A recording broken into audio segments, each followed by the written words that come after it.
হাত তুলো না ওদের।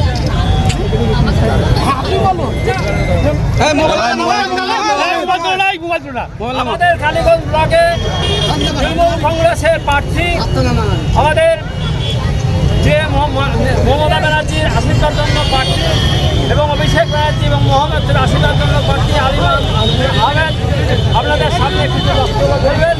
এক কথা, তারপর আমাদের একটা মিটিং আছে, আমাদের কর্মীরা